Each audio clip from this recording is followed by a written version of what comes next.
Okay, then verse 276. Tumehi kicham atanam akarhato tatagata paninam pamokanti jaya ino mara bandana. So translate, by you, the task must be done with other. The Tathagatas are only teachers. So those who practice, the meditators, are free from the bonds of Mara. Or you can translate as, you yourself must make the effort. The Buddha only point the ways. Those meditators who tread the path are free from Mara or passive sway. I mean, Buddha lead the way, you practice, and then you will be free from all these. Mara means all those bad things that influence you. So word by word, tumehi, by you. Kicham, to be done. Atapanam, zeal or earnest effort. Arhato, proclaimer or expounder or the teachers. Tathagata, task or Buddha. Patipana, say is those who are practicing and following the path. Pamokanti, are free from or liberated or released. Jaino, meditators, the diligent one who practice every day. And Mara Banda. So Mara means evil. From the bonds of Mara. Banda is an ablative case meaning from the bond. So you are free from the Mara bond. So the meaning is that this is one of the most important verses in Dhammapada, encouraging Buddha's role and a disciple responsibility. That's what Buddhist teaching is about. Buddha show us the path. We are the one who practice it. The call for self-reliance, tumehi kecham anapanam. The verse started with a powerful imperative. You yourself, this places the responsibility squarely on the individual. Liberation is not something that can be given or granted by external entity, not even by the Buddha. It must be earned through one's own effort. Okay? So the role of the teacher, Akarato Tathagata. The Buddhas are the pointers of the way or teachers. Their function is to discover the truth of suffering and the path to end, and to expound it clearly to the world. They are guide, a map maker, but they cannot walk the path for you. This reject idea of salvation to faith or grace alone. That's why many religions using faith. It's an easy path. The Theravada one, very hard. You have to do yourself. Nobody can do for you. Not to grace or not to faith. The path and result. Panipana, Patmokanti. Those who practice Panipana are the ones who, having heard the teaching, actually apply it. They are only the meditator, and those who diligently practice mental cultivation and mindfulness and insight. The result of this personal effort and practice is liberation, while free from the bonds of Mara. Mara is the personification of death, delusion, and all the forces that keep being trapped in the cycle of suffering. These bonds are the 10 factors, such as lust, ill will, conceit, and ignorance. In summary, the verse is a profound statement of self-responsibility. The Buddha provides the timeless instruction manual, the Dhamma, but the student must do their work of building the project and combine the three crucial elements of success and the path. Instruction from a qualified guide, the Buddha, personal ardent effort, anapan from the seeker, yourself, and practice itself. It's speculative meditation and mindful living. I mean, you practice and realize yourself. The ultimate goal, freedom from all suffering and cycle of rebirth, is achieved only by those who make the teaching their own through direct experience practice. This verse is antidote for the spiritual passively. Okay, next one. Verse 277. Sabe sankara anicca yada panat pasati atta dibanyati duke. Okay. Mago visu dia.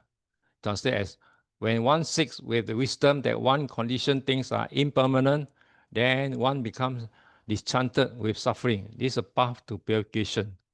I mean, another way is that when one seeks with wisdom eye that all formation must decay And once turn away from suffering, this is a path to purity. I mean, you see everything is impermanent, and then these are all suffering. Then you turn away, then there's a path to purity. Okay, so word by word, sabe all sankara formation, anicca permanent, iti mean task, yada mean when, panaya is panna is wisdom, with wisdom.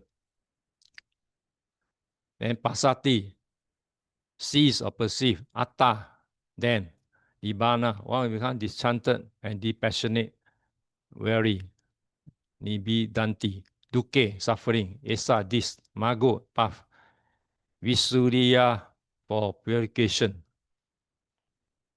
So meaning for this verse outlines the fundamental mechanism enlightened of Buddha teaching. It describes a casual path, the insight. Sabe sankara anicca ya panina pasanti. So this is called the insight.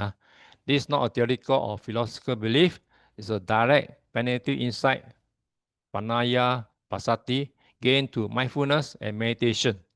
The object of this insight is the true nature of all conditioned things. Then we can see all these things are all conditioned things, that they are impermanent.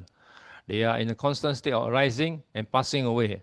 One see this that reality directly in every aspect of the body and mind. So when you meditate, especially vipassana, you will see that your body and this mind is of this nature. So the psychological result, atta nibbane dukkhe, the direct insight is a powerful, inevitable physiological effect. You get a dischargement, or what I call unhappiness, or nibbanati. When one truly sees that everything one claims of happiness, possession, relationship, status, even one's body and thoughts, is freeing and unstable, the mind naturally becomes disenchanted, and with it, the glamour fades, and one sees suffering inherent in trying hold on to whatever thinking, whatever changing. So you see that nothing is permanent, it's beyond changing. Nibbidhati is a key turning point. It's not depression, aversion, but clear, sober, and liberating realize of futility of craving for conditional existence. And the third one is the liberating outcome. Esa mago visuddhiya. The process of insight leading to dischargement is identified as a path to purification. The dischargement leads to the dispassion, which leads to liberation. And when the mind is no longer enchanted by and attached to feeling phenomena, is free. This is a combination of path and purification from all defilement like greed, hatred, and delusion. So verse 277. In summary, the verse provides a stunningly concise formula for awakening. See impermanent clearly, become disenchanted with suffering that comes from clinging to impermanent things, and the disenchantment itself is a liberating path. It moves the goal from knowing a doctrine to seeing a reality, which naturally transforms the heart and leads to freedom. This is the essence of Buddha, pragmatic and experiential teaching. Okay, so we go to the next one, verse 338.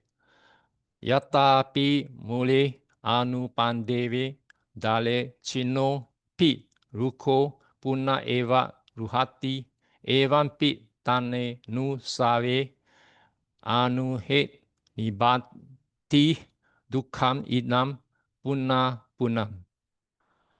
Just as a tree with its roots undamaged firmly to cut down grows again, and so too, when the latent tendency of craving is not eradicated, this suffering arises again and again. Same as a tree, when you cut off, the very particular part will go back again. So same thing apply to craving. If not eradicated, it will come back and haunt you again. So English word, as a tree to hew down may sprout anew if its roots are still firm and undestroyed. I mean the roots are still down there, the tree will grow again. So too, if unlatent craving is not rooted out, this suffering will rise again and again. Okay? So if you look to here, yata, just as mule, the root. Okay? Mule is a root. Anupande, unharmed. Dale, firm. Chino, even through cut. Chino, cut. Ruho, a tree. Ruho is a tree. Puna eva, again and again. I mean, you cut, without cutting out a root, the tree will grow again and again. Luhati grows back and sprout again. A1P in the same way. Tana Nusave, craving, not eradicated. Nibanti arises, suffering follow, and this again will repeat itself again. So meaning, the metaphor, first two lines, the tree represents suffering, an entire mass of stress, disappointment, aging, illness, and rebirth. Cutting the tree represents superficial temporary solution to suffering. We might try to avoid pain through distraction, sensory pleasure, or even certain meditative process. We cut down the visible manifestation of problem, but not a permanent solution. I mean, it's a shortfall, it's a temporary solution only. So the unharmed roots, this is a clue of the teaching. The root is identified as the next line as the latent tendency of craving. As long as this root remains intact, nourished, and undisturbed in the mind, the problem will inevitably return. I mean, the root will start sprouting again and grow again. So the application, last two lines, Tanhanusaya, the tendency of craving. This is a crucial psychological concept. It's not just active, visible craving for sense pleasure, existent, non-existent. It's a dormant predisposition to crave as an underlying tendency that lies dormant in the mind, ready to spring out and take over again when context of present or unpleasant object is the deepest and most stable level of attachment. Anuheti, not uprooted. The verb regulate the means to dig up, to eradicate. The spiritual part is not about merely suppressing negative state, but about completely uprooting their fundamental cause. And punam. This is the inevitable result. Without dealing with the root cause of suffering will reoccur endlessly, life after life. This is a direct reference to the relentless cycle of samsara. So this verse teaches us suffering is cyclical and persistent because the cause is deeply rooted. Superficial fixes are futile. Trying to eliminate suffering without addressing the root cause, like weeding a garden by only cutting the top of the plants. The goal of the path must be complete eradication. The final goal, nirvana, is often defined as the uprooting or extinction of craving. This verse explains why is it necessary one must dig out and destroy the very root of craving to prevent suffering from arising again. This is why the Buddha path requires deep transformative insight and not just moral conduct or concentration. It aims to dismantle the deepest structure of mind that perpetuates suffering.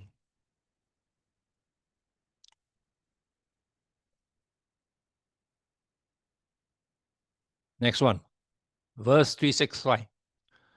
Sarabam nati neya nasanam piya care anisam piyanam bhikkhu samadim nade gachati.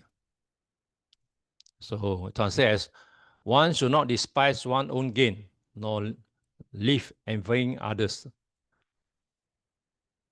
A monk who envies others does not attain concentration. Okay, this is talking about comparison.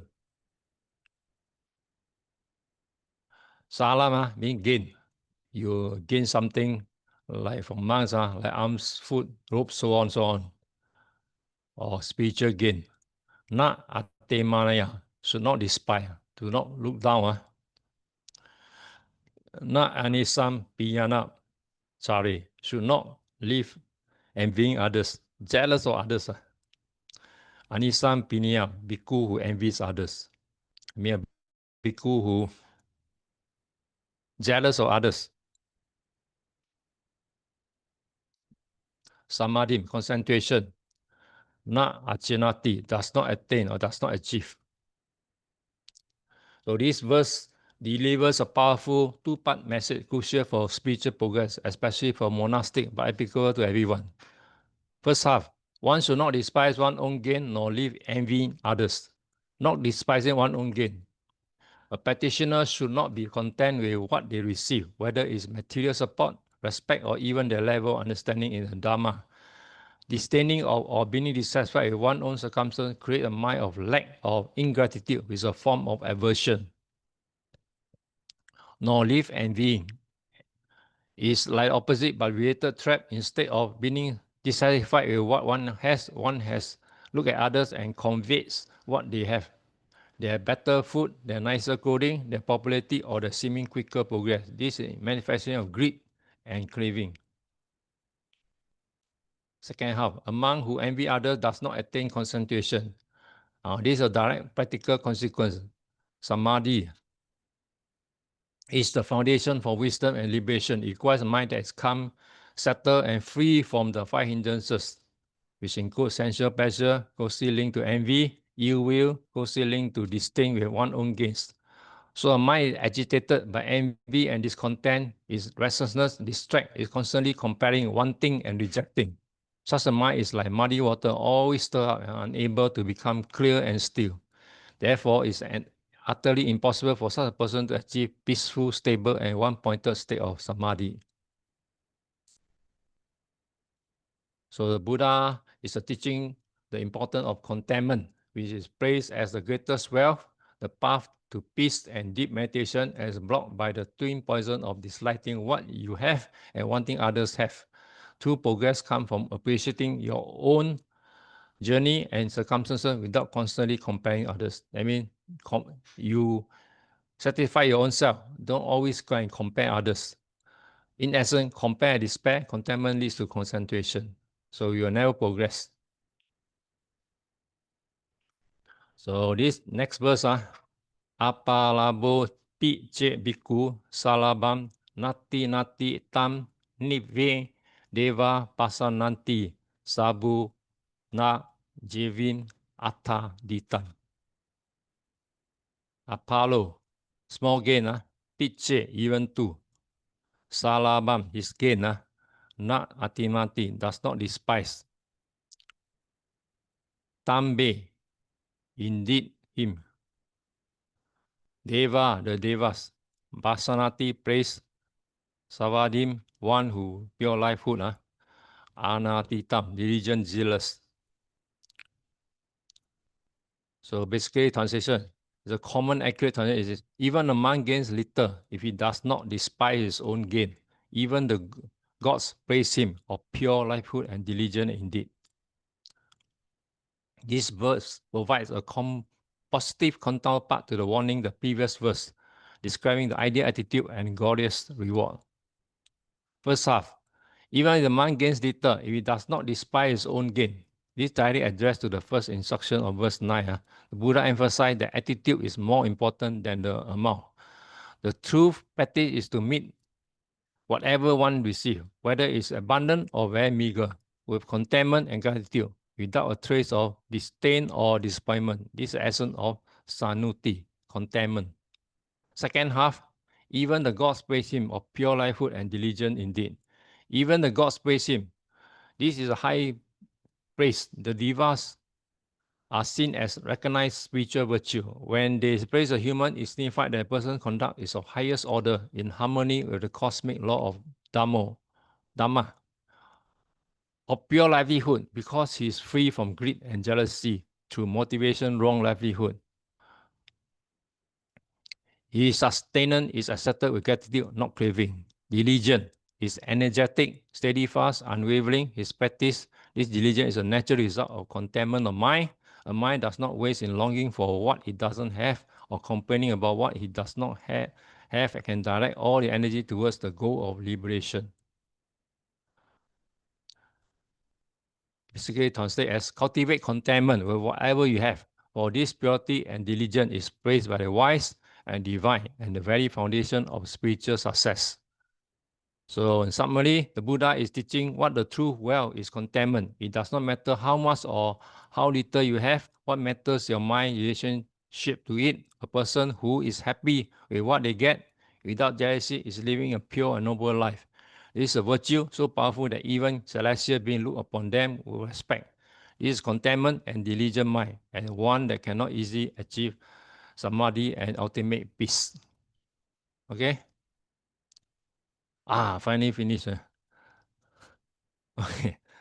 So hard time. So go back and revise over again and slowly digest it. Okay? Tutorial for you all to do.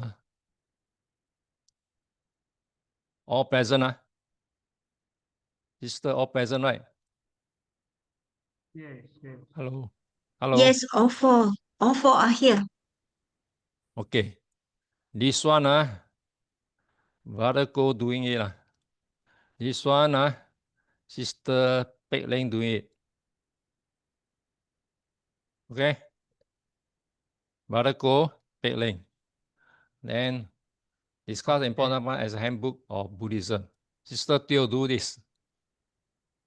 Important of Dhammapada as a handbook of Buddhism. Okay, then Sister Sumeta. Dhammapada is a perfect companion of Buddha's teaching, comprising of the essential principle elaborated at length and Pali Canon. Elucidate this statement. Okay, Sister Sumeta. And then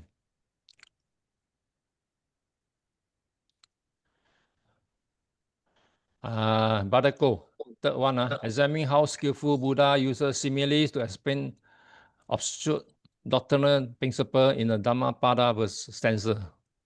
Okay. And then Sister Pek Leng do this one. Writers and translators given Dhammapada the subtitle Buddha Path of Wisdom. State whether this subtitle is appropriate. Okay, that's all your homework. Okay. Can everybody can perform. You try lah. Okay, try your best. Mm.